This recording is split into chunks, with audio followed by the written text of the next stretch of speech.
Хумани услови за живење или бизнис и економија? Можни ли се овие две нешта заедно? Во време кога Македонија се бори со сеништата на урбаната мафија, чии краци, се разбира, не се од сега, во една од најважните општини укинат е мораториумот за градба со одлука на Уставниот суд. Мораториум за градење во центар, да или не? Бизнисмените против општината, чии аргументи се посилни. Граѓаните се гушат во урбаната џунгла на Скопје. Дали Уставниот суд застана во одбрана на бизнисот? До кога центар мислеше да одолговлекува со мораториумот? Куп прашања што ги засегаат и граѓаните, но и бизнисмените. Вечерва во 24 отворено на оваа тема разговараме со општинските власти. Од таму ни доаѓаат градоначалникот Саша Богдановиќ. Добра вечер. Добро дојдовте во студиото на 24 и председателот на Советот Јана Белчева, инаку порано дел од граѓанскиот сектор, се надевам и сега. Бизнисменот Менди Кира од Сојузот од Стопанската комора на Северозападна Македонија. Подпредседател. На линија ќе го имаме од Виена и председателот на Градежната комора при Сојузот на Стопански комори. Тоа е господинот Ивица Јакимовски. Го поздравувам и него. Добра вечер, господин Јакимовски. Исто така во студиото и професорот Темелко Ристовски, професор по уставни прашања, кој што ќе ни помогне во делот овие дилеми што се појавија во јавноста по одлуката на Уставниот суд, што значи времено запирање на мораториумот. Додека дојдеме до тоа прашање, да видиме каква е фактичката состојба сега во општината по укинувањето на мораториумот. Прво, дали дојде одлуката од Уставниот суд и дали веќе почнаа да се процесуираат барањата за градење? Господине Богдановиќ. Добро, ние немаме добиена официјална одлука, односно одлуката на Уставен суд е дека ќе имаме одлука за 30 дена дали мораториумот е уставен или не уставен. Ние имаме добиено, односно од медиумите и од контактот со PR службата на Уставен суд, дека е донесена времена мерка. Ние денеска чекавме дали ќе биде објавена, се уште не е објавена, за да можеме реално да одговориме на тоа прашање, зависно од тоа како ќе биде одговорот.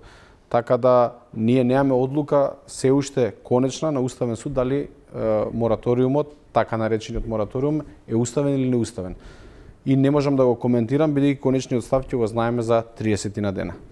Да, но самата ова одлука носи предизвици за вас. Предпоставувам дека дел од бизнисмените или и од луѓето кои што се инвеститори, кои што сакаат да градат, со нетрпение ги чекаат овие 30 дена за да можат да продолжат со процесуирање на постапката. Ние од кога почна целата дискусија врска и пред одлуката и кога се наговести од прилика одлуката од страна на Уставниот суд, рековме дека имаме одредени правни механизми со кои што ќе го одржиме мораториумот во живот и нормално по соопштување на одлуката ќе го соопштиме нашиот правен механизам. Тоа не е изигрување на одлука на суд? Ако вака јавно кажувате дека имате механизми со кои што... Не, напротив, мислам дека е баш почитување на правото и законите. Добро. Одлуката на Уставен суд е за одредена работа кој што они сметаат дека така треба да биде. Ние сепак сме општина центар која што ги носи на крај ги спроведува деталните урбанистички планови. Нормално, согласно законот кој што е пропишан од самиот законодавен дом, ние донесуваме одлуки. Значи, ние не менуваме ништо во делот со тоа. Согласно одлуката на Уставен суд, ние ќе донесеме наша одлука како општина центар. Белчева, долго време се обидувавте како совет на општината и вие како председател на советот за да дојде до овој мораториум со намера да се преиспитаат сите урбанистички планови во општината, но бизнисмените често прашуваа до кога тоа ќе трае, бидејќи најпосле бизнисот треба да врви, економијата мора да продолжи. Каква беше вашата идеја и зошто се преломи на овој начин целата ситуација? Вака, 2017 година се формираше новото општинско раководство. Ние на крајот, значи после месец и пол од доаѓањето во општината, ја донесовме одлуката за неспроведување на детални урбанистички планови, популарно наречена мораториум, со цел да направиме една квалитативна евалуација на ДУП-овите, а најмногу слушајќи го гласот на граѓаните како што и сами рековте во најавата на емисијата, кои се гушат во просторот, кои веќе не се чувствуваат пријатно во својот град, кои застанаа зад идејата дека мора да се стави ред во овој развој што го наследивме, да речам, а е наследен заради тоа што урбанистичките планови дозволувале такви решенија. Со оваа квалитативна евалуација се трудевме да бидеме транспарентни, да ги покажеме грешките кои се откриени.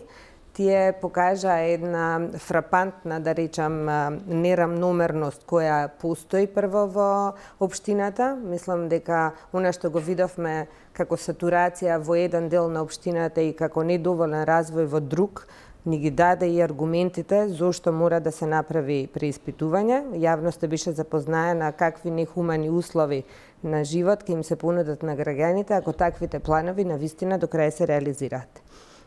Тим, да речам, експертски дел од општината, а дел на луѓе од надвор од општината се ангажира за да ја направат анализата и за да ги направат сите аргументи по кои треба да постапат планерите во носењето на новиот план, општината да добие подобри решенија. Се надевам дека тој процес дел по дел не е веќе... Колку мислите дека тоа може да трае? Може ли во недоглед да се одолговлекува? Апсолутно не може. Па да заврши мандатот и на советот и на градоначалникот, да не се изгради ни еден нов објект? Градењето за жал продолжи. На тие почнатите објекти, да. Ако мене ме прашате, тие управни постапки може би требаше да влезат во некоја друга постапка на преиспитување, заради тоа што тие ќе придонесат исто така во она што е наследен проблем, а не би сакала и ние да се правдаме како некои други кои рекоа дека се за многу работи врзани рацете, но сите, да речам, правници сугерираат дека постапките кои се започнати пред донесување на одлуката за мораториум не може да бидат прекинати. Не можам да кажам дека во центари сега не се гради. Тоа, мислам, ке ги излажеме граѓаните кога кажеме тоа, но барем да продолжиме да не по истиот принцип, туку се воспоставување на некои други принципи за поквалитетно живење во Скопје. Благодарам. За сега, Кира, принципиелен став покажува општината Центар во овој дел. Сепак вие одлучивте и како комора и другата комора да ја оспорите одлуката на Уставен суд. Зошто? По донесувањето на мораториумот, значи ние како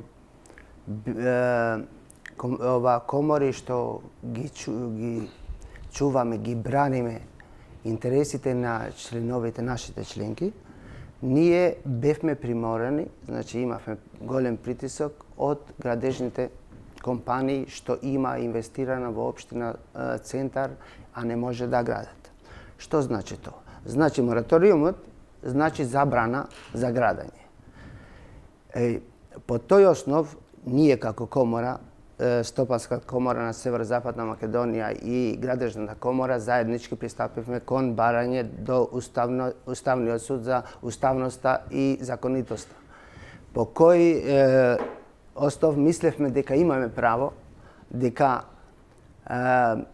и по моје искуство и по логика, значи може да се работи, да се донесува, да се работи Дупој или Гупој, општина Центар, не само општина Центар. Вие мислите дека тоа може да биде поединечно, по поединечни подрачја да може да се гради, по некои да не може? Има тие право да ги да донесат нови Дупој, да по нивно мислење дека не се во ред донесени и имат постапките не се запазени.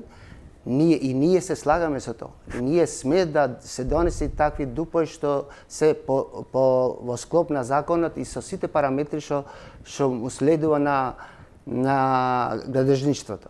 Ние знаеме дека градежништвото е чувствителна работа, зашто ако се гради една крива зграда, 100 години, 200 години ќе остане крива.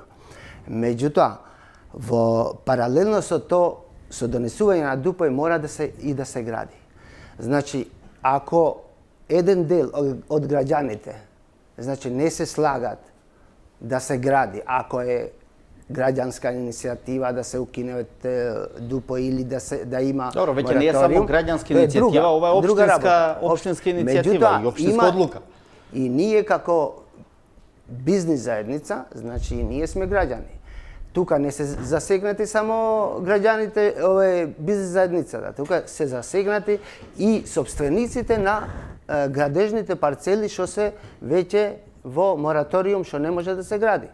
Доста граѓани чекаат да се гради за да купуваат станот, да се гради во нивниот дел и така натаму. Значи, Добро, повелете?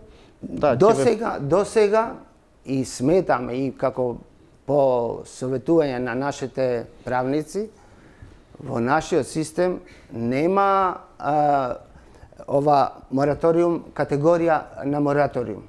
Добро, повелете, да, господин Богдановиќ, сакаше одговор, да, ја Добро, свативме морам поентата. само да дополнам за да некои работи бидат појасни.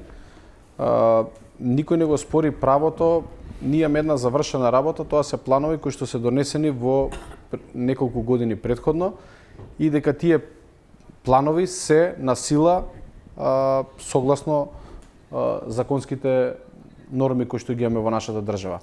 Има еден проблем што тие детални урбанистички планови се донесени претходно Генералниот урбанистички план кој што е донесен од 2012 година. Што значи тоа? Дека согласно законот ние треба да ги усогласиме сите тие детални урбанистички планови. Мора да разберат и самите градежници, самите собственици на имот, дека ние никој не ја попречуваме приватност, односно можноста за некаде да се даде развој, но моментот е каков развој. Ние имаме ситуација да во деталните урбанистички планови наследуваме објекти каде што е даден развој, а не е решено паркирањето. И едноставно, они од кои ќе изградат зградата, не се оптеретуваат со тоа дали некој ќе го реши проблемот со сообраќајот, стационарниот или динамичкиот, тоа останува на општината центар. Ако ние се согласувам со тоа дека лош план треба да се донесе со нов план, ама ние додека го донесеме новиот план, во меѓувреме ако се изградат поголем дел од објектите, џабе го носиме новиот план. Но се чинеше дека многу долго време трае таа процедура. Не е долго. Процедурата за носење детален урбанистички план, мислам дека општина Центар на вистина се труди во најкус можен рок да ги ревидира. Во најмала рака од аспект на градежниците трае долго, ако добро го сфатив господин Киров. Да, ама во една страна и самите градежници реагираат до нас, кога они ќе изградат одреден објект, реагираат на другиот што се гради до нив.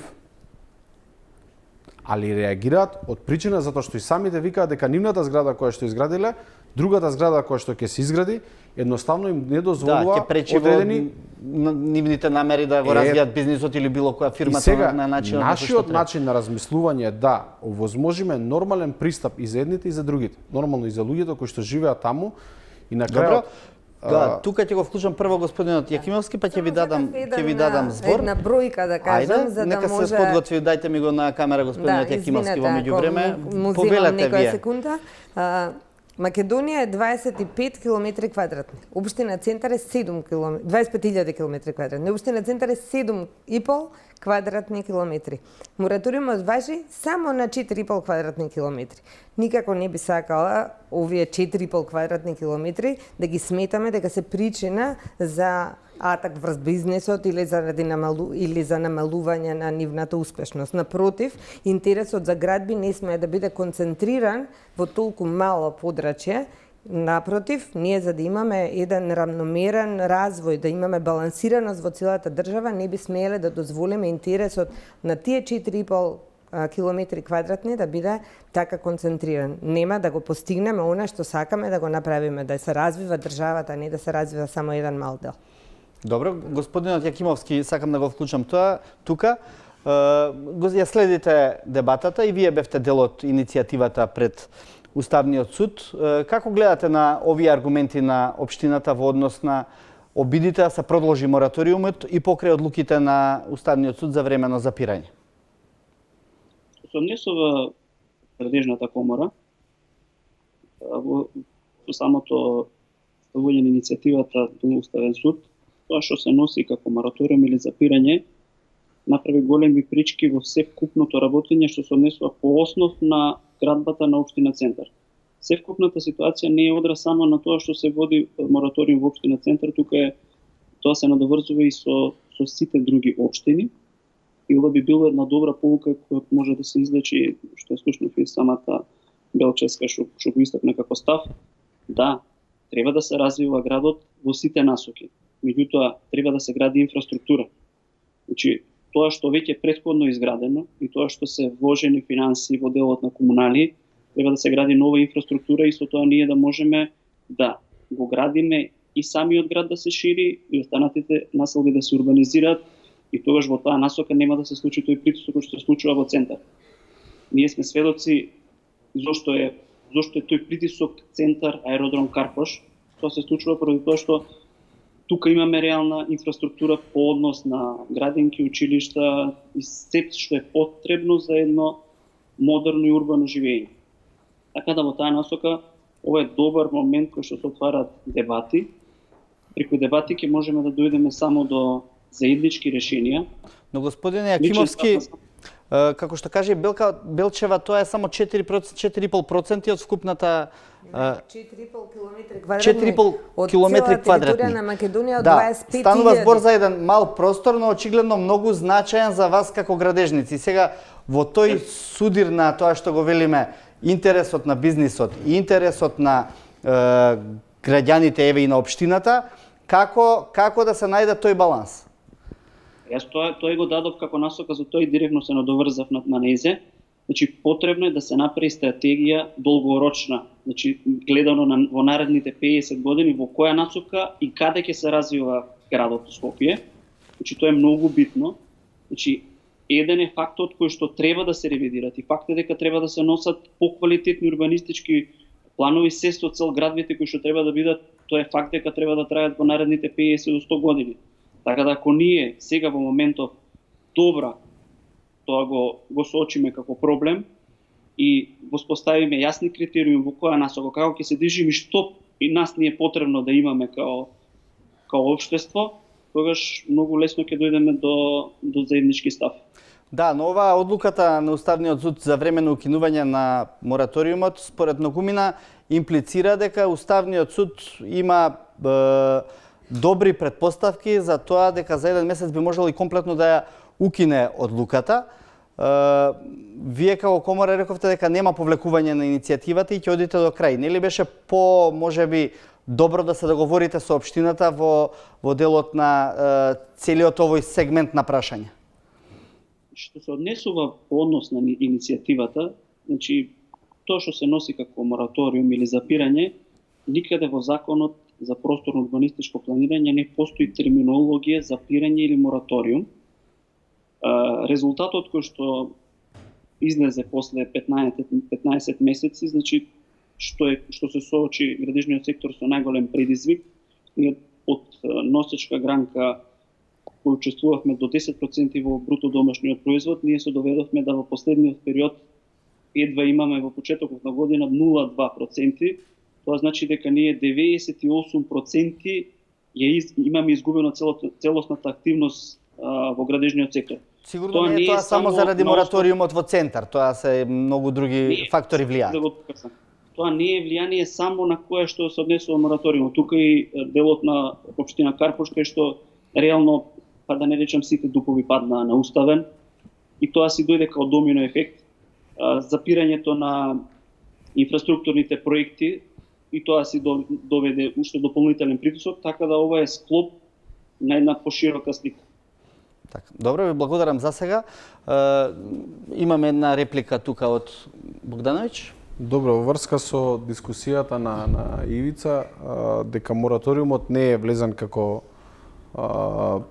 правна рамка, односно како правна фраза во самите законски норми, јас само би накажал дека во делот на нашата одлука ние само јасно го цитиравме законот кој што ни стои на располагање, кој што е во важност. Законот јасно вика дека деталниот урбанистички план се спроведува само доколку е усогласен со повисокиот акт. Тоа е генералниот урбанистички план кој што е во сила и е донесен од 2012 и важи до 2020 година. 2022. Значи, овие детални урбанистички планови пред се донесени пред 2012 година. И јасно во генералниот урбанистички план стои дека само може да се применуваат доколку се усогласени со параметрите од генералниот урбанистички план од 2012.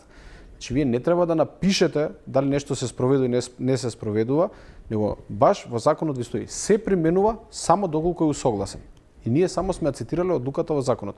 Бидејќи сме констатирале неправилности, а тоа може да го констатира само општината, односно секторот за урбанизам, сме констатирале дека немаме усогласување, сме рекле чекајте, застанете, бидејќи секое понатамошно извршување на детален урбанистички план ќе ги поремети параметрите, тогаш мораме да застанеме во процесот на извршуваме и да донесеме детален урбанистички план во кој што ќе пробаме да се согласиме со параметрите кои што ги налага повисок орган. А тоа е генералниот урбанистички план кој што за нас е устав во урбанизмот. Само тоа е толкувањето. Уставниот суд донесе сега една друга одлука со временото запирање. Сакам да го прашам професорот Ристевски, како е толкова одлуката на Уставниот суд, а воедно и одлуката на општината со мораториумот и со укинувањето, односно временото запирање на мораториумот? Ќе почнам прво со одлуката на општината. Општината донела одлука за неспроведување на дуповите. Таа одлука е конкретен акт. Општината со конкретен акт интервенира во општ акт. Деталните урбанистички планови се општи акти. Со конкретен акт не може да се интервенира во општ акт. Општината, ако сакала нешто да коригира, Советот на општината, едноставно можела да донесе одлука за ревизија и брзо, во што е можно пократко време, за не трпи бизнисот, да изврши ревизија на дуповите, нели, да ги коригира, а никако да се чека и не со конкретен управен акт, со конкретен правен акт да се интервенира во однос на општ правен акт. Кога ќе речете брзо, тоа некако ми звучи вака лаички кажано. Не верувам дека многу брзо може да се донесат детални урбанистички планови. Тоа е процес кој минимум трае со месеци. Дури не можам да го квантифицирам вака. Знаете што, поимот брзо е релативен. Брзо во конкретниот случај детални урбанистички планови. Да, колку брзо? 30 дена, 3 месеци? Онолку колку што е потребно, не смее тоа да се завлечкува. Сега јас не мислам брзо денес за утре, нели, ако не може денес за утре, не може тоа, меѓутоа има една процедура, нели, нормална процедура согласно со начелото на ефикасност да се донесат во таа нормална процедура, да тоа бидат добри урбанистички планови. Да се направи добра корекција. На тоа мислев. Да, може влезете во на тоа мислев јас. Сега што се однесува, прашањето беше само да одговори на ова Богдановиќ, па ќе ви дадам другото за Уставниот суд. Чисто за да дојдеме до поентата. За да дојдеме ние имаме една пресуда од Уставен суд каде што вика Уставен суд може само да укине план, не може општината. Бидејќи имаш општина Центар една одлука каде што укина план, бидејќи не соодветствуваше со параметрите. И тогаш Уставен суд ја протолкува дека само Уставен суд може да укине одредена одредба која што не е согласно законот и Уставот. И сега ние, например, како ние да дојдеме до конечната цел, а тоа е подобар план, во кој што ќе се изедначиме со одредени параметри кои што ни ги налага генералниот урбанистички план, граѓаните, преку јавни анкети и така натака, ако во процес кој што, например, трае година дена, се изгради 50% од тој детален урбанистички план. Фактички нас параметрите веќе ќе ни бидат надминати од генералниот урбанистички план и ќе се доведеме во ситуација да воопшто не може да постигнеме целта. Затоа ние рековме дај да стиснеме пауза и на крајот самиот закон ни го кажува тоа. Детален урбанистички план мора да биде, значи не вика може или не може, него вика мора да биде усогласен со повисок акт, а тоа е генералниот урбанистички план. Ние не го измисливме законот, така ни стои. И ние само го спроведуваме тоа. Ние сме констатирали дека имаме неправилности и сме донеле акт на општината, односно тој што го носи планот, тоа е Советот на општина Центар, рекле луѓе... Да, но Ристевски вели не сте можеле таква одлука да донесете. Требало друга правен механизам. Во општ акт не се интервенира за општ акт. Деталниот урбанистички план е општ акт. Се коригира само со општ акт или како што рековте Уставниот суд евентуално ако оцени дека не е уставен, тој може и по службена должност да интервенира, нели, и да изврши корекција. Како ние да го спроведеме општиот акт кога не е усогласен со повисокиот акт? Во конкретни, никако не сте смели да донесувате одлука за неспроведување на дуповите. Никако, тој е конкретен акт. Сте нападнале, така да кажам, да употребам еден народски израз, општ акт со конкретен акт. Не иде тоа во правото. Нема. Билчева? Ама би сакала нешто вака и на колегата од бизнес секторот. Секако не мислам дека една стратегија или една визија за еден град ја градат само општинските власти или граѓаните. Ние тука сите чинители кои функционираат во градот треба да дадат свој придонес. И сите мора да бидеме сојузници во тоа да изградиме град по мерка на луѓето со најмалку штета на бизнисот, но почитувајќи го пред се јавниот интерес. Бидејќи беше споменато дека интересот за градење е во оние региони на центар или на Скопје, каде што е развиена инфраструктурата, како комунална, така социјална, јас би прашала нешто друго. Ако ГУП-от предвидел дека таму постои инфраструктура, да речеме, за 4000 жители, а со деталниот урбанистички план се планираат градби кои ќе направат 15.000 жители да живеат во таа градска четврт, ние практично нема да може да им овозможиме на жителите, бидејќи параметрите во ДУП-от ги надминуваат за 3 пати, некаде и дури за 9 пати параметрите од генералниот урбанистички план. Па тогаш нема да има ниту инфраструктура, ниту комунална, ниту социјална, ниту никакви здрави и хумани услови за живење. На крајот на краиштата. Професоре, нели уставот Животната треба да ги штити и граѓаните и основните темелни вредности на живењето Точно, најпосле. тоа и сакав хумани и да вредности. речам, дека Сега, ние ако од хуманизацијата... тој аспекта која го гледаме прашањето. Тоа го разговаравме вака и со вас и по телефонот и тоа беше едно од сегментите кои што треба да се штитат. Апсолутно мора да се најде мера меѓу интересот на бизнисот и интересот на граѓаните. Со оглед на тоа што јас ќе почнам аксиолошки гледано, најголема вредност за едно општество е човекот. Во конкретниот случај човекот граѓанин. Граѓаните се најголема вредност. Да, само да не подцениме дека и бизнисмените се граѓани. Да. И бизнисмените се граѓани. Тука треба да се најде мера една меѓу интересите на граѓаните и интересите на бизнисот. И тој бизнис пак е во функција на граѓани. Се гради нешто, се ствара нешто, капиталот се движи и така натаму и така натаму.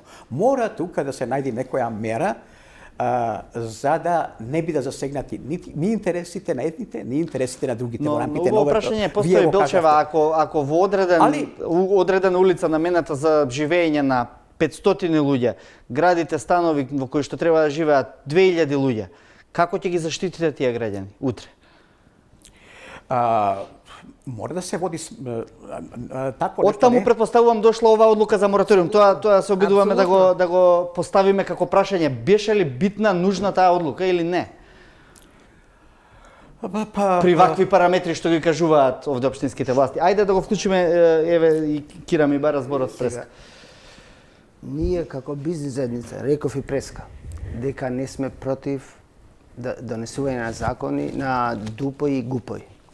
Зашто, меѓутоа, сме против запирање, донесене мораториум, затоа што после известно време, ако доаѓа друга власт, истото да го донесе забрана понатамо да се изгради поради грешките што ги направила претходната власт. Значи, со Уставниот суд не може не укинува само и поништува ДУП. Значи, би било добро пообо да се бараше укинување и поништување, за да знаевме што е проблемот. Сега, во случајот, ние сме во неизвестност. Значи, не се работи само за општина Центар. Општина Центар, значи, нема донесено само општините направени грешки. Грешките се направени и планерските куќи. Планерските куќи носат ДУП. Тие треба да пазат, да најдат начин како да донесат планет да се усогласи со амбиентот што се гради. Во случајот, јас и преска пред да влезем во студио разговарав, јас сум и против катните гаражи. Ево исто во овие ДУП ќе се носе пак катни гаражи кои го зголемува бруто развиена површина во општина Центар.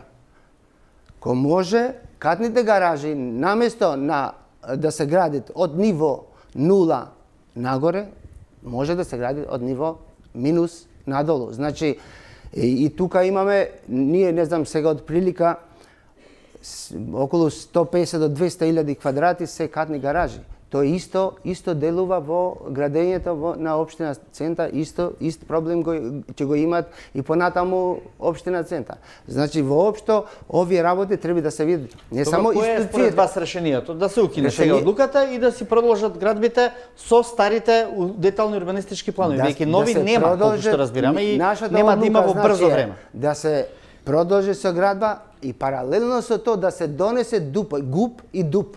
Добро, можно ли е ова да се продолжи со само градба да сега? На побрза постапка. Значи, година и пол не се донесен 2-3 дупој. Колку дупови треба да бидат донесени, ајде малку да ја разјасниме оваа работа. Добро. По новиот предлог за урбанистичко планирање, значи рокот за донесување на ДУП е 18 месеци. И тој рок е Ма тој уште не е колку стапен на поминат сила. мораториумот? не е на сила, меѓутоа и тој рок ние сметаме дека е многу долг поради тоа што бизнисмените губат на време. Времето е пари и парите носи штета. Ама видете вака са, вие имате постоечки детални урбанистички планови, бидејќи бизнисмените цело време викаат време и пари. Имате постоечки детални урбанистички планови кои важат 5-10 години, а имаат реализација 5%. Знаете зошто имаат реализација 5%? Бидејќи во самиот ДУП кој што бил донесен претходно не се земени некои параметри во предвид. Јас чисто сакам да дискутирам за еден детален урбанистички план во кој што вика дека одредена парцела треба да се изгради станбена зграда, каде што паркирањето треба да се реши во некоја катна гаража во идно време што ќе се направи. Та никогаш нема да се направи. Ќе изградат катната гаража, ќе изградат станбената зграда, катната гаража нема да изградат никош, дури катната гаража е уцртана ради реда во едно зелена површина која што служи години наназад, ја користеле граѓаните за рекреација, не е битно пред зграда и така натака. А имате едноставна одлука каде што викате, го условувате самиот инвеститор, дали е државата, дали е приватен собственик, каде што викате решете си го паркирањето внатре во парцелата. Нашата цел не е да ги ајде да кажам, укочиме тие процеси, него евентуално при секоја нова градба да не создадеме хаос кој што ни се има случајно, како што ни се има случајно во изминатиот период.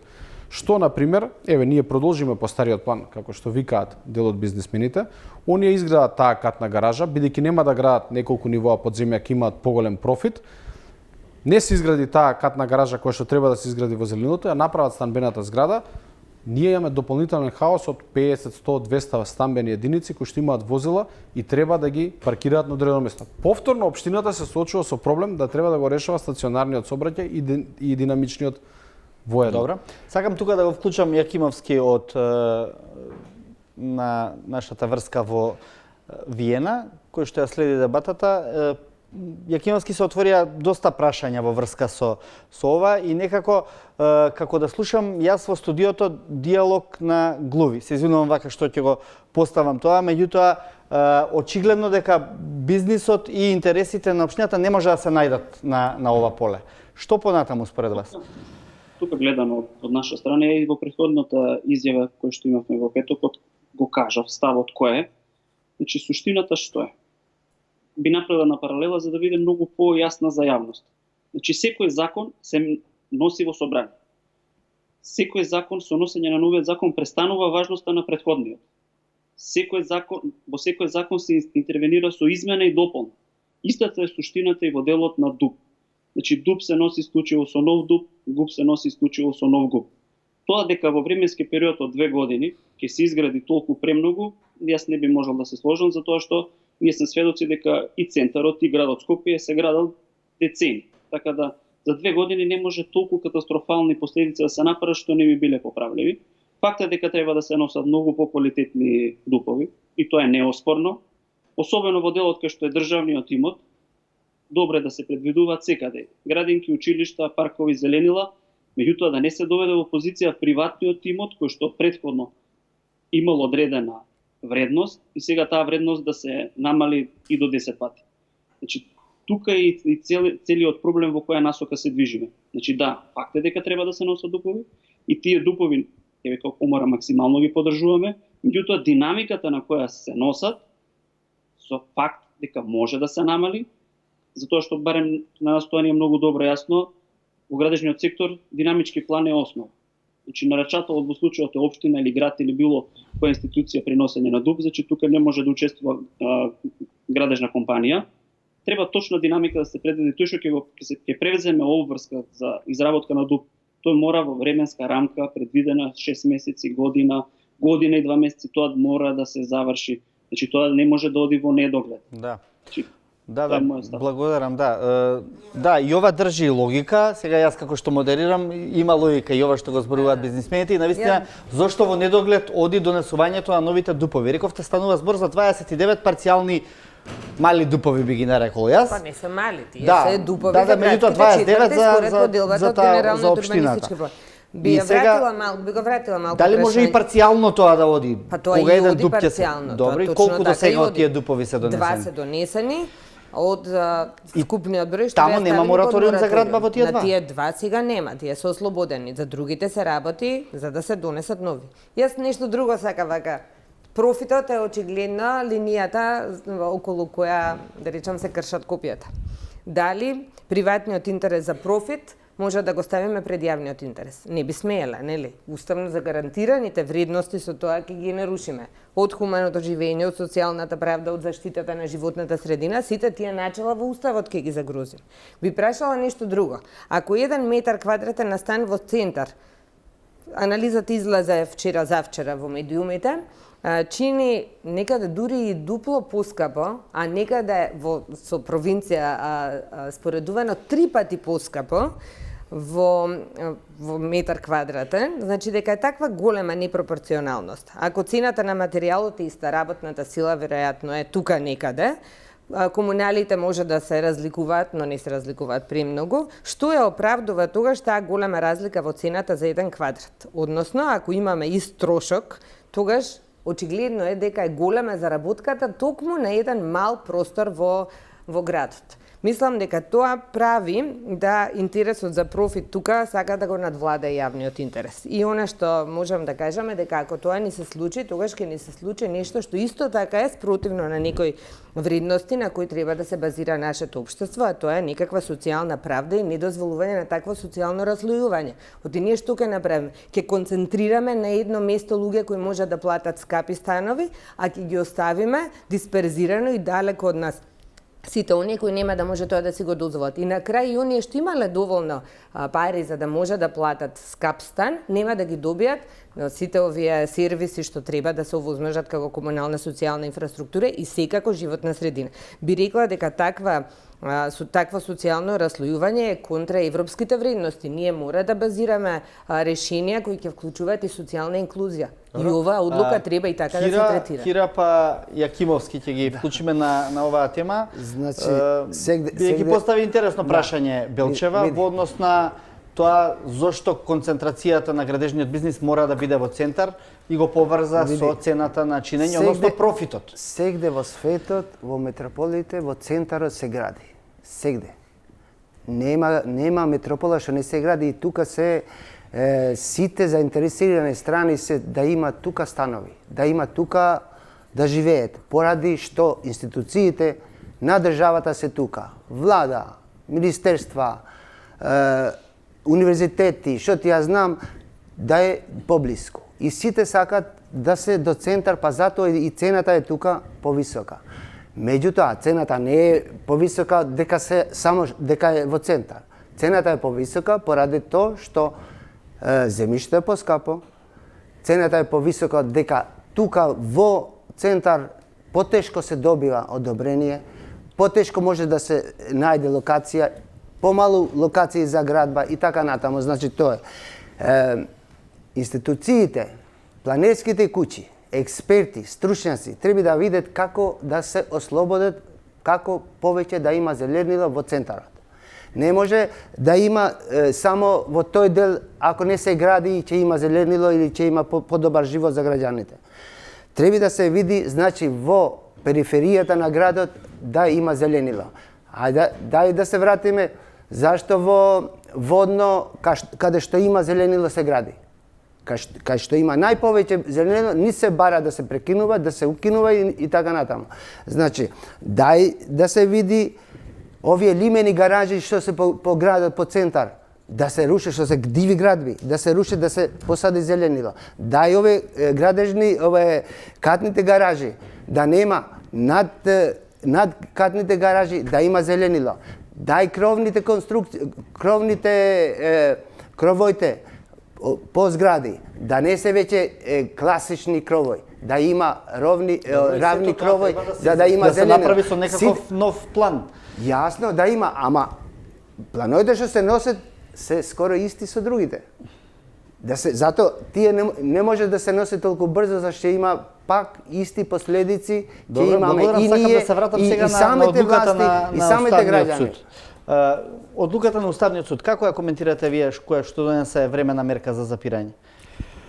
Па, моите студенти знаат, одлука за времена мерка се донесува со цел да се спречи да настанат понатамошни штетни последици, додека не се донесе конечна одлука, е времена мерка. Да, но зошто имаше потреба, ако веќе се чекаше, колку време се чека? Година и 2 месеца. Да. Година и 2 за година и 3 месеци. Зошто сега се направи оваа забуна, би рекол, Уставниот суд направи еден упад во системот со оваа времена мерка од еден месец, а не знаеме каква одлука ќе донесе. Само да надополнам со уште едно прашање. Знаете што? Да. Јас конкретно сега одлуката од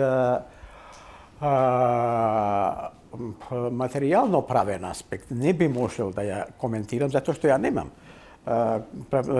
Моите студенти знаат, за да можеш нешто да коментираш, треба да имаш фактите. Во конкретниот случај содржината на одлуката на Уставниот суд, тоа се фактите. Не би можел да ја коментирам, али ќе ја коментирам од чисто процедурален аспект. Имаме иницијатива, поднеле иницијатива. Уставниот суд, информиран сум дека и во неговите редови, меѓу судиите постојат двојби, дали е надлежен или не е надлежен и така натаму, додека не донесе конечна одлука, не може да донесе конечна одлука, да не трпат штета странките, се одлучил на одлука за времена мерка. Јас поставувам дека Уставниот суд во најкраток можен рок, нели колку тоа го дозволуваат нивните обврски, други и така натаму, начело на итност и така натаму, секако дека ќе води сметка, нели, за природата на предметот, во најкраток можен рок ќе донесе и конечна одлука, ќе имаме таа конечна одлука за Значи се работи за одлука за времена мерка. Со неа не се одлучува. Знаеме за што се работи, меѓутоа таа времена мерка за уставноста имплицира некаква друга одлука. законитоста на дуповите. Ама таа времена мерка, како што кажа професорот, значи ние вика треба да ги опфати и двете страни. Ако од едната страна за да не се направат не знам, одредени пречекорувања, штети, што збориме за нашата страна ако се направат одредени. Значи ние со таа времена мерка се отвара патот да тоа што сме го работеле цело време сега на јуриш ни дојдат еден куп барања и управни постапки кои што ќе се започнат во општина Центар за одредени одобренија по постоечкиот ДУП.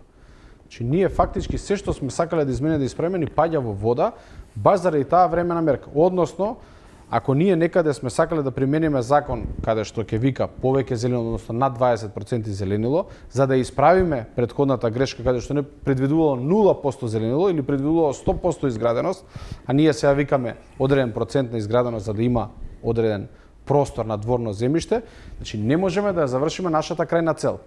И затоа беше мораториумот, само да се стави времена рамка за да можеме ние да ги справиме работите со кои што ќе задоволиме параметри кои што не сум ги пропишал Јана или некој од тука од студио, него ги пропишал законодавецот. Убаво се вика дека деталниот урбанистички план мора да биде усогласен со повисокиот акт, а тоа е генералниот урбанистички план. Како ние да спроведеме закон кој што е спротивен уставот? Еве, прашувам јавно. Јас, ако не сум доволно паметен или не знам да толкувам правна логика, како да спроведам нешто кој што е законот ми го наметнува. Мора да биде усогласен. Ништо повеќе не применуваме. Сега, они се фаќаат уставните суди, не било дефинирано со збор. Па, доволно е јасно, ако нешто ти кажам, мора да биде усогласен. Значи, ние сме констатирали дека не е усогласен, тогаш не спроведуваме. Многу кратко и јасно. Не знам зошто само се вртиме цело време околу таа дискусија, постоел таков термин или не постоел. Значи, законот убаво и јасно прецизира. Деталниот урбанистичкиот план мора да биде усогласен со повисокиот акт. Ние сме констатирале дека не е. Кој ќе го констатира тоа? Уставен суд ќе ни констатира нас дали се наминати параметри, они не се ниту градежни инженери, ниту архитекти, ниту експерти по урбанизам. Они треба само да го толкуваат и ние во образложението сме го образложиле тоа. Јас само на кратко да го појаснам делот што мене ми е чуден. Ние имаме 3 иницијативи претходно од адвокатска канцеларија доставени до Уставен суд. Воопшто не се разгледуваат, а слични се иницијативите бидејќи дадовме соодветен одговор, исто како што дадовме иницијативата што ја поднесе Северозападна комора и Градежната комора Република Северна Македонија. Каде што идентични се барањата дека ние не можеме тоа да го направиме. И ние даваме исто одговор. Тие 3 иницијативи не се земаат во предвид, овие се земаат во предвид. И мене малце ми е тоа чудно.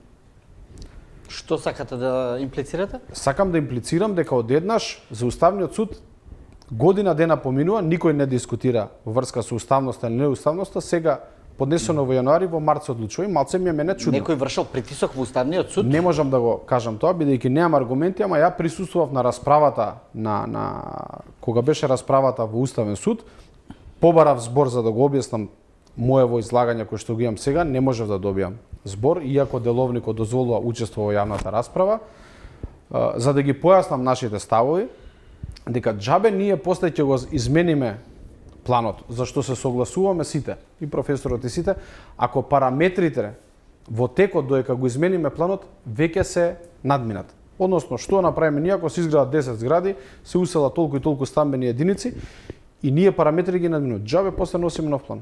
Боле нека си остане по стариот план и тоа е тоа. Може би дури и поедноставно да објасниме за граѓаните зошто ова времена мерка од 30 дена може да направи сериозни последици. Нам сега со квалитативната евалуација на ДУП-овите ни се покажа екстремите, односно се детектира сите екстреми во плановите кои се спротивни на јавниот интерес. Наједноставно ќе кажам дека во многу од плановите воопшто не е направена проценка на заштитата на граѓаните од елементарни непогоди или на пример проодност на возила одитни служби. Коридорите за премин се премногу мали, коридорите за обрушување се исто така никакви, не дај Боже ако се случи некаква непогода, нема да може ниту луѓе, ниту возила да се движат. И сега имаме, ако ги прашате пожарникарите, кои отворено кажуваат, во центар недостапни делови, односно улици недостапни за приод на пожарникарски возила. Ако се направи реализација на план во кој ќе се изградат згради до кој утре нема да може да дојде пожарна, ние директно ги изложуваме на ризик граѓаните. На страна на сите други сега интересот за профит, за градење и така натаму, инфраструктура и не знам што. Ете, тоа не ли е аргумент плюс? Овие ДУП-ови имаат ли име и презиме? Апсолутно сите ДУП-ови имаат име и презиме и сите овде станува збор за ДУП-ови далекосежни последици и по здравјето на луѓето и по околината и сега ако имаат име и презиме, каде е општината да поднесе соодветни пријави ако се носеле вакви ДУП-ови, какви што вие сакате да кажете, криминални? Да. Еве вака ќе зборам од име на Советот. Она што ние како надлежност на Совет го имаме, не да отвораме да речам постапки за преиспитување, минатото треба да го преиспитуваат некои други служби, зашто мислам дека и се водат процеси. Она што ние како Совет може да го направиме е да не дозволиме наследените грешки кои сме ги увиделе и за кои граѓаните апелираат и застанале за одлуката. Дури ова беше предизборно ветување. Ние реализиравме нешто за што мнозинството граѓани застана. А од друга страна, луѓето ја чувствуваат веќе нелагодноста на живење во овој град. Ние имаме сериозни проблеми по здравството. Сами велиме дека животната средина ни е до крајни граници веќе оштетена. Па не може да носиме одлуки во кои размислуваме на себе и на личниот профит, забораваме на околината во која живееме, забораваме на луѓето со кои живееме, забораваме на овој ресурс просторот кој е ненадомислив, забораваме на зеленилото кое треба да ни помогне да живееме поздрав. Мислам дека сите тие аргументи се на страна на одлуката која ја донесе Советот по предлог на градоначалникот да направиме. Добри, сега велите може овој мораториум да направи укинувањето, да направи големи проблеми. Може да направи. Проблеми? Еве точно тоа, екстремите кои ние сега сме ги детектирале. Сега ќе дојдат барања за почнување нови постапки за градење, кои што вие морате да ги одобрите веднаш. Веќе доаѓаат во моментот кога ќе се откочи, односно во моментот кога ќе стигне одлуката. Тогаш сите тие може да влезат во некаква процедура. Тоа е веќе управна постапка во која што на пример одреден постојат рокови. Приватен субјект или држава, не е битно, ќе поднесе одредено барање за одобрение за градба по постоечкиот план. Во И тој постоечкиот ќе си план, ги на бара- пример, запишани се 60-катниците кај Холидеин. Да. Што значи може сега да побараат, веднаш да да, се добијат изгради. дозвола за градба и да мора да го ја дадете вие таа дозвола според законите. Не е баш толку лесно да се добие одобрение за градба за месец дена. Градоначалник Добро. знае дека Не, да се ама- добие ама- одобрение за градба треба најмалку 3 до 4 месеци, тоа е минимално. Ама Па што е и спорно дали повеќе. ќе се добие за Значи, месец или за 4? Ако градбата не е согласена, џабе го правиме сега- муабетот. Станката, градбата, тоест Ние објектот е имавме- вцртан во планот. Сега ќе ви Ние- кажам, ние- само види, извинете да дополнам. прашањето ми е- Бизнес заедницата, останете види што вака. е. Бизнес заедницата има, значи се сомнева дека брзо ќе се донесет дупојни. И ГУП и ДУП ако носат. Значи, тука е целиот проблем. Јас ќе ви кажам дека имаме лошо искуство во тој дел, дека ист ДУП укинате во општина Охрид во 2010-та, па и до ден денес не е донесен. Значи, Зошто не е донесен? зашто не е донесен? Ја не знам, меѓутоа Затоа што не е не може- донесен. Ама Исто тоа е- така, тоа е исто така, нешто- значи има година и пол, значи ќе треби најмалку уште година и пол, 2 години да се донесат овие дупои што ги имате предложена вие и дали ќе се донесат.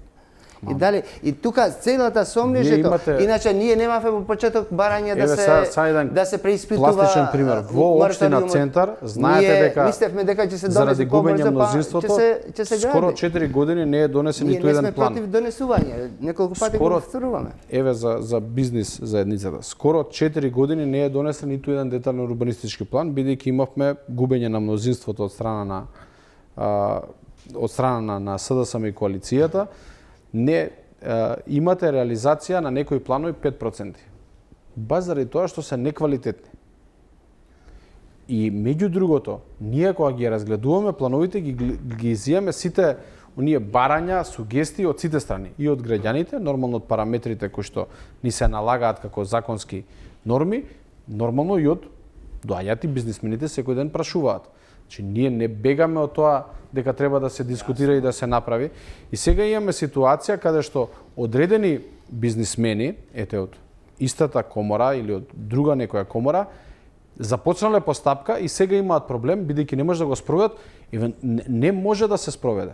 Значи, купиле приватно државно земјиште и не може да започнат градбата баш заради причини бидејќи деталниот урбанистички план е лош. Добро.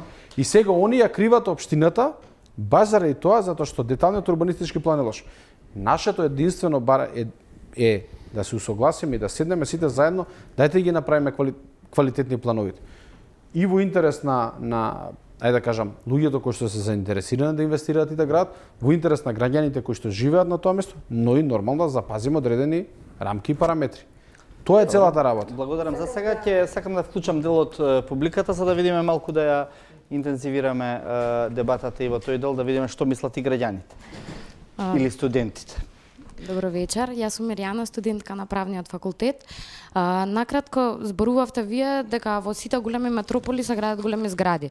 Дали еден град го прави метропола само големите згради, ми е прашањето и зарем не верувате дека е многу побитно да се градат паркови затоа што не се диша во овој град веќе и зошто се форсира само градот Скопје. Значи нема населба која што не е пренаселена со згради, градинки, училишта, цркви, се така натака нели што и да се гради во нашиот прекрасен град, зашто кај не знам Виница, живее некој во Виница се уште, Македонска Каменица, Пехчево, Демир Капија, Демир Хисар, има ли таму луѓе? Зошто, например, не се размислува малку попозитивно да се развијат и некои други центри во нашава држава? Зошто цело време е само Скопје? И ако веќе толку се форсира градот Скопје нешто се гради во него, зошто тоа не се паркови, каде што се сите наши министерства, сите туристи поминуваат низ градот, имаме споменици за разгледување, реката Вардар и така натаму и така натаму. Не размислувате, мислам, лично вие и дел од тие совети. Што се советувате во нив ми е вистинското прашање? И за кои прашања? Прашање па може и Кира и Ако и е до Белчева. мене, мислам дека одлуката на Советот токму заради тоа е направена. Јас го образложив, мислам, и евалуацијата го покажа тоа. 29 дупови, гупови што ги зборувате, зошто тие не бидат, не прераснат во паркови? Прашањето, зошто се разговара уште да бидат згради, градби? Апсолутно што и не. да се? Деталните урбанистички планови не се планови за издавање на маркици за градба. Тие се планови за удржлив урбан раст на градот во кој треба да биде предвиден и зелениот простор, и јавниот простор, и целата инфраструктура, и сите јавни објекти, и сите објекти кои се во поддршка на здравство, на социјала и на други потреби на граѓаните. Така што градењето е само таму каде што има приватен имот и каде што се определило по законот од повисок ранг, генералниот урбанистички план, дека таму постои инфраструктура за толков број на жители. Сите дополнителни објекти, како што реков, до 9 пати има дупови кои надминуваат можноста што е предвидена со генералниот урбанистички план, да може таа инфраструктура да го издржи бројот на жители. До 9 пати, замислете колку е тоа многу. И се согласувам со вас, нам ни треба повеќе јавен простор, нам ни треба повеќе зеленило, тоа и се трудиме да го направиме во новите дупови. Ова преостанато, да речам, подрачје кое не е изградено, да биде вратено во полза на граѓаните за нивно поквалитетно живење. Морам да му реплицирам на господинот Кира од малку. Место катни гаражи, зошто да немаме велосипеди? Нели, што Се е фали тоа- на граѓаните во Берлин и во Амстердам, што и на дожд, Апсолутно, и на ние снег такви си возат планови точак сакаме и да се носиме, среќни и во кои весели ќе многу би- повеќе од нас. Така е, така Што им е. недостасува на ниво животот. И такви планови се трудиме да донесеме. И не се согласувам дека во централните градски подрачја е притисокот таков за градба. Минатата недела се одржуваше во Скопје еден форум, го нарековме шанса за Скопје. Се зборуваше за можните трансформации, дали Скопје има шанса да направи трансформации за да градот биде град за луѓе, град за човекот. Она што го слушнавме таму е како тоа го постигнала е Софија и Тирана. И Софија и Тирана центарот го ослободуваат од таков притисок за градење. Нам ни беше тука гостин, првиот човек на урбанистичкото биро на Софија, ја раскажуваше визијата за Софија, токму одлуката дури на парламент што е донесена за престанок на градба на високи објекти во централното градско подрачје. Добро, благодарам. Мислам дека прашањето беше малку и до Кирил Патенов, бидејќи извинете. тоа па да Ние не одговори сме тој. против зеленило, не сме против уредување, не сме против хортикултура да се посади. Меѓутоа, јас го реков тоа и сакам да кажувам, да повторам. Значи, стручњаци и институции да најдат алтернативни места за зеленило, за хортикултура. Како ќе најдат, има 100 начини како најдуват во Њу Йорк, во Сингапур и така натаму. Значи, ние се согласуваме со градоначалникот, со институциите, дека треба да се носат нови дупови по сите параметри, по закон и така натаму. Меѓутоа, ние сме докога да се донесат тие што вложиле милионски суми да работат, зашто губят. Да гледаме и другата страна. Фирмите што вложувале, купиле плац, имаат вработени по 100, по 150 души, кои се граѓани и тие се дискриминирани. Значи нема да работат, одат сега во странство, бегат и нема да продолжат тука да работат. Значи и економски ние сме оштетени некако бизнисмени воопшто, друштвото. Говорите за тоа Тоа што го има велам. што да се работи или Ако не се работи, ќе бегаат. Ако нема за градење, ќе бегаат. значи нема работа луѓето да. си да други фактори Да, не ни има влијаат. и други фактори, Овдека се значи ни сигурно. убавметим Има и други фактори, има и ниски плати, има и така натаму, се значи има поврзува и со други работа, са. ниски Се плати. се поврзува со работа. Значи во тој домен, значи има и многу низ други фактори што бегаат. Меѓутоа, сега зборуваме за овој проблем, значи што помалу се гради, за градежитвото е столб на стопанство во Македонија. И затоа ние инсистираме да се гради, значи ние да се најде. А институциите треба да најдат начин како да го средат. Ние не сме против нив. Како ќе го средат тие? Сега ние не сме криви што претходната власт донесила дупој несогласно со параметрите што се предвидени со законот. Ние не сме за тоа. Ние било која власт ќе донеси дупој, како што ќе донесе, така ќе градиме. И ние сме за компании, за градежници што се лојални и на законот, и на државата, и на данокот, и на све. Значи, во тој дел. Мислам дека сме јасни дека да се разбереме дека ние не сме против, меѓутоа ние губиме на време. Губење на време е пара. Тоа реков и преска, и парата значи има големи последици понатаму и за работници, и за фирми, и за многу нешта.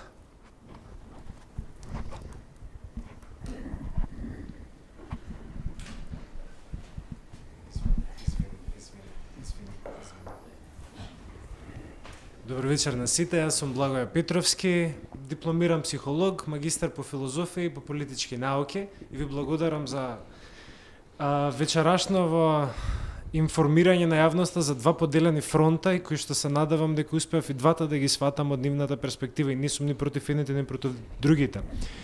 Би сакал да го прашам прво професорот, имав едно прашање, која е разликата, се извинувам бидејќи јас не сум правник, дали можете накратко да ми обясните, која е разликата помеѓу конкретен акт и општ акт? Зошто конкретниот акт што го дала општината центар не може да влие на општ акт и кој ги дава општите акти? Конкретен акт е акт со кој што се одлучува за права, интереси, обврски на поименично одреден, конкретен правен субјект. Било со име и презиме, адреса, нели она што се атрибути правниците знаат на физичкото лице или назив ако се работи за некое правно лице, назив на правното лице, седиште и така натаму. Со конкретен акт се одлучува конкретно за права и обврски на тоа лице. А во општиот акт нема име и презиме. Во ДУП-от нема име и презиме. Тој се однесува за одредено подрачје, нели, од градот и така натаму и така натаму. Во закон нема име и презиме, во правилник нема име и презиме. Законот е општ акт, уставот е општ акт, правилниците, подзаконските акти се општи акти и така натаму и така натаму. Би сакал да се надополнам и за Софија што зборувавме. Имам лично искуство во Софија бидејќи таму живеев 2 години, таму ја завршив мојата магистратура и да, се согласувам дека централното подрачје постојат и градови каде што навистина не се централизира градежната активност толку во центарот на градот. Но самиот град Софија, ако стануваме збор, тој им го овозможува метрото. И затоа имаат младост 1, младост 2, младост 3, младост 4, младост 5. Се општини што ги популаризираат. Значи, самиот град работи заедно со инвеститорите кои што се приватни, за да успее да се популаризираат одредени младечки, тоа ми мислам дека и нивниот маркетинг стратегија, затоа и младост се викаат, тие населби за да се населат со дојденци од другите места во земјата. Исто така, не сме и Њујорк, не сме некоја земја со огромен капитал за да можеме да ги популаризираме Демир Капија, Виница и таму да отвориме центри, туку нашиот капитал, мислам дека ќе се согласите со мене, се однесува дека го централизираме се во Скопјето. Дали мислите дека наместо да се борите со општина центар што во моментов мораториум како стопанска комора, рецимо ова е малце по хипотетско прашање затоа што вие не знам дали сте ни сопственик на некоја градешна компанија, знам дека сте само подпредседател на комора на северно-западна, извинете. Градежник, да. Ви благодарам. Колку градежни фирми од прилика, дали знаете, или инвеститори постојат само во град Скопје, што сакаат во центар да градат? Сега сите Од прилика. Сите фирми што имаат капацитет сакаат да градат во центар. Така. Меѓутоа ја не знам точно колку фирми градат.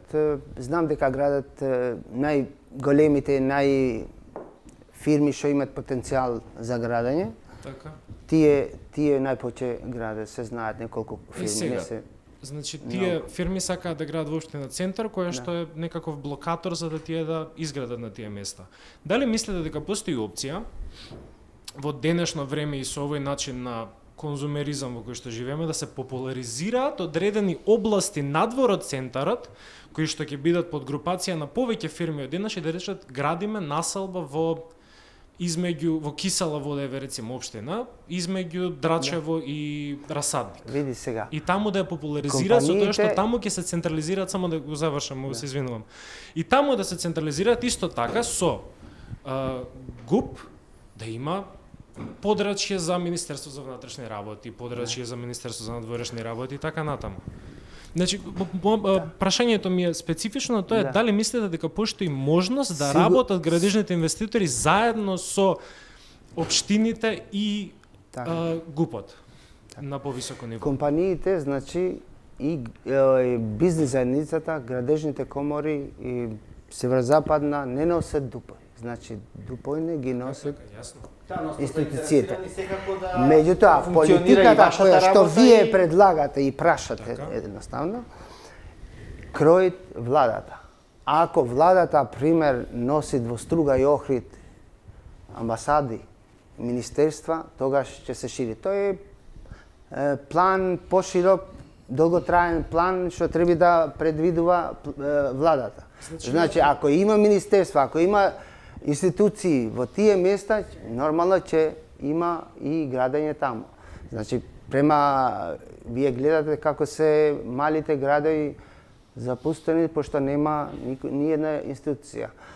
Струга Охрид се развива колку толку, пошто има туризам. Значи, има нешто, па се гради таму. Иначе во малите градови, како што е Ресен, јас сум градел и во Ресен, значи, тоа е катастрофа. Значи, нема никој ни потенцијал за купување, ни интерес за живење и така натаму. Значи, ово што го велите вие, сигурно тоа е во доменот на владата. Сметате дека цената... А ние сигурно се согласуваме кај што ќе има интерес. Значи, ние пазарот го одредува тоа. Да. Ако има волни луѓе да платат на тие 4,5 квадратни километри простор во центар за повисока цена на пари, сега дека инвеститорите ќе сакаат да направат поголем профит од тоа, точно. Значи имате уште една блокада, а тоа е со владата, што го носи ГУПот. Не. Град Скопје го носи ГУПот, а владата ни ги носи институциите на местата каде што би сакале за да се развивате како инвеститори. Не, владата е предлагач на одредени законски измени од кои што може да произлезе и генерален и детален урбанистички план, односно законот за просторно планирање, а собранието е највисокиот акт кој што го носи генерално просторното планирање, потоа врз основа на тоа се прави генералниот план, а потоа општините го прават деталниот план. Дали би можела владата и собранието да интервенира со приватните Секако. инвеститори во градежниците и со тоа да стави капаче на некој начин измеѓу вашите препреки како општина центар и градежници? Што е моментот да појасниме? Ние имаме проблем со не збориме ние сега за носење на план на ливада, односно од почеток.